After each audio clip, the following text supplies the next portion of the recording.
Hey folks, Kevin here. Well, it's August 18th, 2020. Last night, or early this morning rather, we got just over an inch of rain, and we've been in a drought for a long period of time.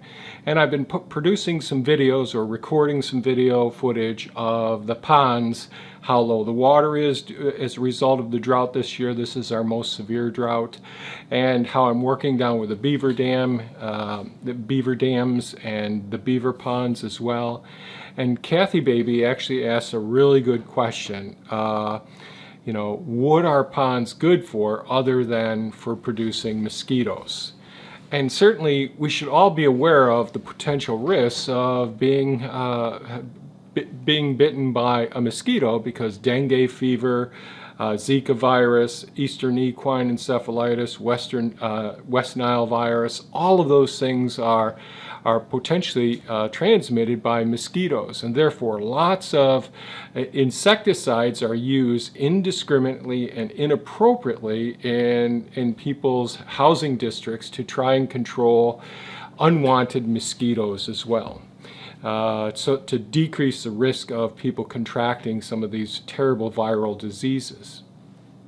So the first thing I want to do is to say that ecology is the study of ecosystems, and aquatic ecosystems are extremely important. And an ecosystem is a balanced, environmentally natural system that helps to control populations of things like mosquitoes. So where are most mosquitoes coming from in our environments? Well, old tin cans, plastic jugs, old tires, could be tire ruts, could be bird baths, could be plugged up rain gutters, could be a depression in the soil. Anything like that could have stagnant fresh water, which mosquitoes will lay their eggs in. Larvae are produced, and in 24 to 48 hours, we've got a potential source of mosquitoes, and that is a big concern. However, the ponds that we're working with, we're trying to accomplish many different tasks. So the ponds have multiple functions that help to meet our needs, and that's what Kathy was asking, what are the functions of the ponds? So I did speak into my phone, my Evernote, and record some notes to help me recall some of the things that I think are important benefits of ponds.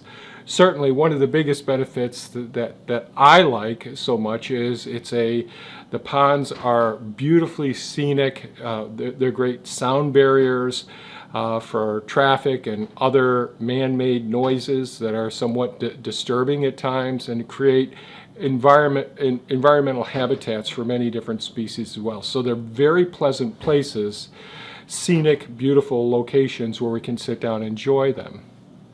And it's a great way to help with natural cycles, water cycles, carbon cycles, and nitrogen cycles. And I'll talk a little bit more about that as I go through the process. So as opposed to having a lawn, which people usually mow, and they use an internal combustion engine, a gas lawnmower often, or diesel.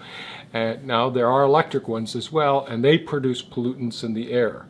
Lawns, usually people will often fertilize them. They may use various herbicides as well to get a really beautiful lawn as well. And those things are pollutants that we don't need in our environments. And grass being mowed regularly doesn't help to sequester as much carbon from the atmosphere. So it's not a good way of sequestering carbon. It's a good way of increasing potential pollutants in the environment that affect our health in a poor way. So those are some things.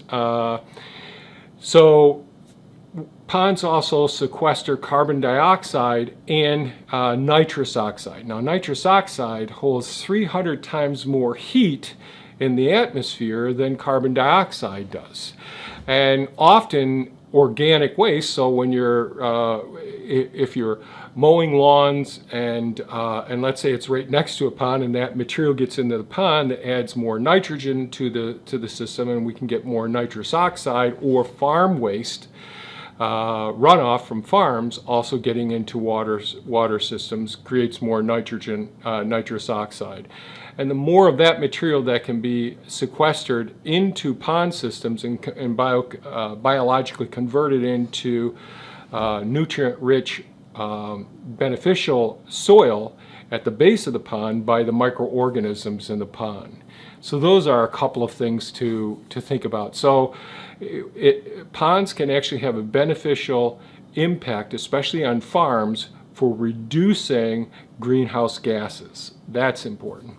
Ponds are very important for biodiversity. So, collectively they support more species and scarce species than just about any other aquatic ecosystem. So certainly pest management, so we have different tadpoles, dragonflies, damselflies, that certainly, and fish species that control mosquitoes as well.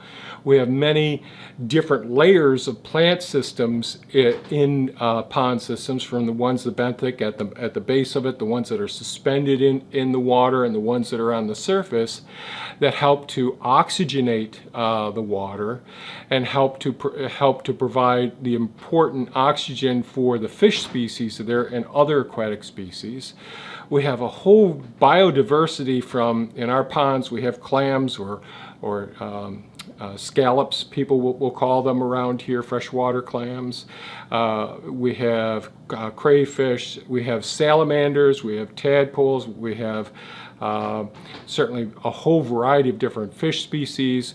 We have those mammals that come in, from mink to muskrats to beavers, all of these other mammals, raccoons that come in to eat at them. And many people would be concerned that they're pest species, but they all provide functions in balancing an ecosystem.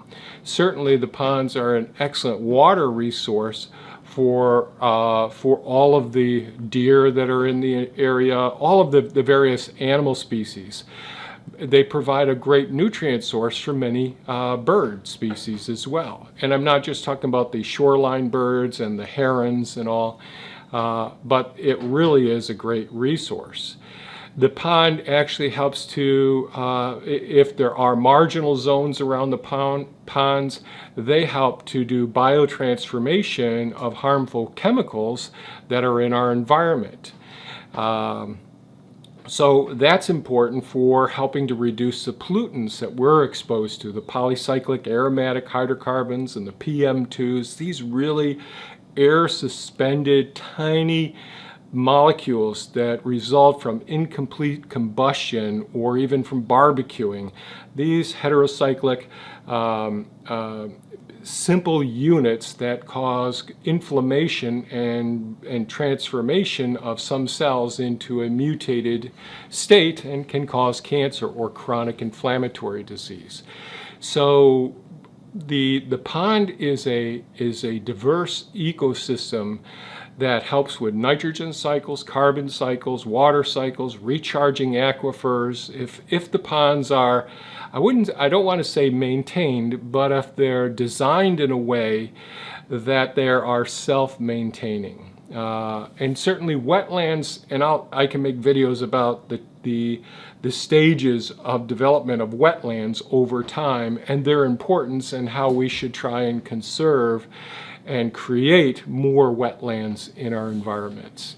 On the farm or on the gardens, these are fantastic integrative pest management systems, therefore not having to use insecticides in our gardens. So all of the, certainly the dragonflies help to control so many of the pests in our gardens, but there are just so many other species as well. And so many of the bird species really, you'll get more productive, more nesting cycles of some of the various bird species in gardens and farm systems that have good ecologically based pond systems on their property. So that's something to think about. Certainly we have our toads that mate in there, and the toads help to control the voles, so we have mammalian controls in our gardens as well. The damselflies and the dragonflies controlling the mosquitoes as well. Some of the lizards and snakes help to control some of the pests, the rodents in the gardens as well. I have some other things written down here. Certainly, the other thing is, for one of the things I'll be using the ponds for is for taking all of that detritus, the plant breakdown products that end up creating sediment at the base of the pond. Well, that sediment can be used for really beautiful, rich, organic garden beds. The other thing is that that material that's still suspended as it breaks down from fish waste and other aquatic species waste and plant breakdown products, that's just loaded with microbial communities and minerals and nitrogen and carbon that can be used to irrigate our gardens and our food forests as well. So ponds are really, I look at as a protective mechanism, an integrative part of a good farm or garden system. And ponds can be very, very small. Unfortunately, I see lots of the pond videos that are online that make more work out of it. I have a friend who's been working with a pond supplier here for years now, and every year he spends tons of money and he's frustrated. It's a lot of work as well. And a good ecologically based pond system requires minimal input. Certainly during a drought like this, it is a concern, because as the water level decreases and during a heat wave, when the temperatures increase, it decreases oxygen, plant starts to die off, that decreases further oxygen as well. And I could go on and on about these things, but there are a series of detrimental cascading events that can happen that can damage the ecosystems. So those are things that I'm trying to mitigate at this point on this property, is thinking about, okay, future heat waves, future droughts, how am I going to help control these things and still have the bioremediation, the integrated pest management, the water for irrigation, the nutrient cycle, the carbon cycle, carbon sequestration, nitrous oxide containment as well, and transformation. All of these things are still very important to me, so it's really looking at the science of things. It's real easy to look at a pond and say, oh, that's a source for mosquitoes, where an appropriately designed pond system is not a source for mosquitoes that we have to worry about there being an excess number. It's those little places around our home.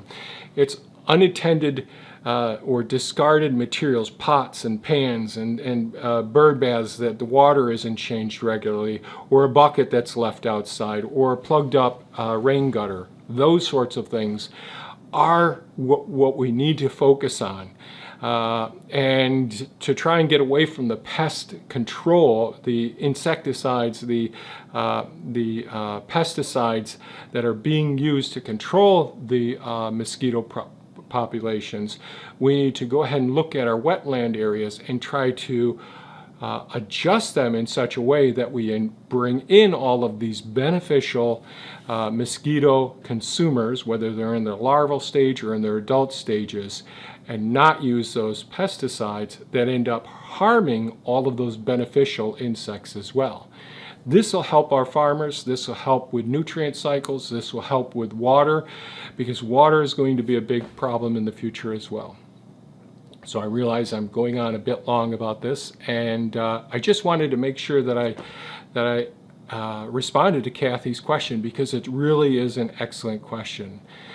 These are things that need, in this time when we have distance learning for schools, I think it would be great for teachers to go to places where people understand pond aquatic ecosystems and bring a camera crew there and broadcast information about how these systems work so that children can go home and educate their parents about the benefits of these systems and how we can think differently about how we're going to have our property, our lawns and all. So I hope you found this of value. Please give us a thumbs up if you think it was of value. Share it with your friends. And by all means, folks, stay safe, take good care of yourself, start gardening, think about environmental issues, and don't worry so much about mosquitoes from ponds. Think about them in those places that are around our households and farmyards where water's gathering, and we can remove those things from our environment and decrease those transmitters of these viruses that cause so much illness. Thanks so much for watching and have a great day. Bye-bye now.